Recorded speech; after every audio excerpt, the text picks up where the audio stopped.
मैं एक बात कहूँ दोस्तों, भोजपुरी इंडस्ट्री में कलाकार तो है लेकिन बेहुदा कलाकार इन लोगों के जैसा कोई नहीं है। मतलब ये चांदनी सिंह जो है ना, ये अपने आप को समझ रही है और ये साबित करने को तैयार है कि भाई किसी भी तरीके से मुझे पवन सिंह का घर नहीं बसने देना है।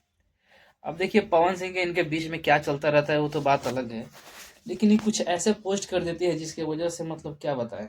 मतलब इनको शर्म नाम की चीज ही नहीं है भाई, बेशर्मी का हद पार कर रही है। आप लोगों ने देखा था बीच में किस तरीके से पवन सिंह के साथ चिपक चिपक के फोटो डालना, सिंदूर वाला फोटो डालना, मत पता ना क्या क्या डालना और साबित करने को तैयार थे कि ना भाई मैं पवन सिंह की पत्नी हूँ। हालांकि रियलिटी में अगर बात किया जाए तो इन चांदनी सिंह का ऑलरेडी शादी हो चुका है, इनके बच्चे भी हैं। और इस तरीके की घिनौना हरकत कर रही है तो इनके बच्चे पे क्या असर पड़ेगा आप लोग समझ सकते हैं। इनका हस्बैंड है और वो दुबई रहता है, गोरखपुर के रहने वाली है ये। लेकिन ये आजकल इस तरीके से पवन सिंह के पीछे हाथ धो के पड़ी हुई है। बस पवन सिंह को तो अच्छा लगता है कि भैया मेरी माँ से बहुत प्यार करती है चांदनी सिंह, लेकिन शायद इनको ये पता नहीं है कि भाई किसी और का जल के राख हो जाता होगा, बताइए ना। अब ये अभी चांदनी सिंह ने एक पोस्ट किया था हाल वो मतलब माई हो माई पता ना कौन सा वाला गाना पे ऐसे पवन सिंह के माँ के साथ, तो कभी पवन सिंह के साथ रील्स बना के, मतलब क्या साबित करना चाहते हो तुम हैं। ज्योति सिंह नहीं है। और मैं कह रहा हूँ ना ये लोग मतलब कुछ ऐसी ही भोजपुरी इंडस्ट्री में कलाकार है। एक और हीरोइन है जिनके साथ आजकल पवन सिंह का बहुत ही ज़्यादा उठना बैठना हो चुका है।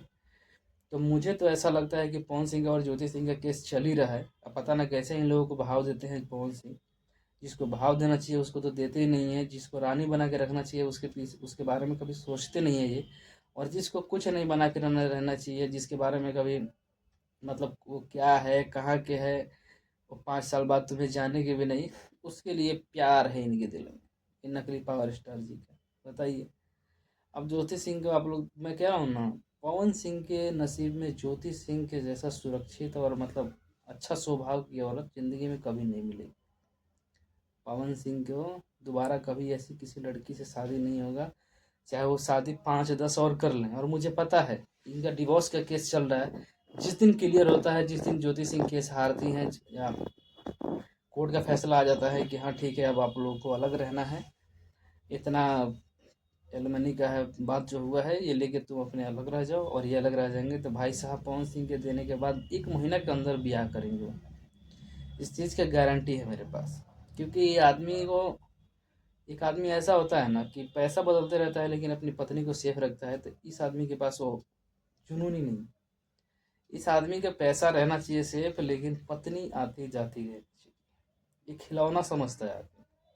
अगर जो आदमी खिलौना नहीं समझता, जो मर गई उसके लिए आदमी रोता है, और जो जिंदा है और इसके लिए मरती है उसको जान से मारने को तैयार। यही हरकत है ना ज्योति सिंह को ये इतना ट्रोल कर रहा है। अगर ज्योति सिंह सुसाइड कर लेती है तो फिर ये बैठ कर रोएगा आदमी। ये काहे को रोएगा कि मेरे स्वभाव की पत्नी थी पता ना क्या क्या। ये आदमी एक तो हरदम नशा में रहता है, किसी भी परफॉर्मेंस करने जाता है, कोई भी अगर शुभ काम में जाता है तो वहाँ पे रोना शुरू कर देगा पत्नी को याद करके। पता है कौन सी पत्नी को? जो मर गई। और जो जिंदा है उसका केयर नहीं करना है। तो यही है, हम इन भाई साहब से यही कहते हैं कि रिक्वेस्ट करते हैं कि अभी भी आपके पास टाइम है। अभी भी आपके पास क्या 2-4 साल बाद उस औरत का क्या होगा जिसका नाम है ज्योति सिंह? वो तो कहीं की नहीं रहेगी ना, फिर अभी भी कहीं की नहीं है वो। अगर डिवोर्स होता है तो उससे अकेला रहना पड़ेगा ना पूरी ज़िंदगी। कौन रहेगा उसके साथ? इतना सब होने के बाद कौन शादी करेगा? तो बस यही है, पवन सिंह से हम लोग रिक्वेस्ट कर रहे हैं कि इन सब चीज़ों को इग्नोर कीजिए और इन सब लोगों पे थोड़ा भी भाव मत दो।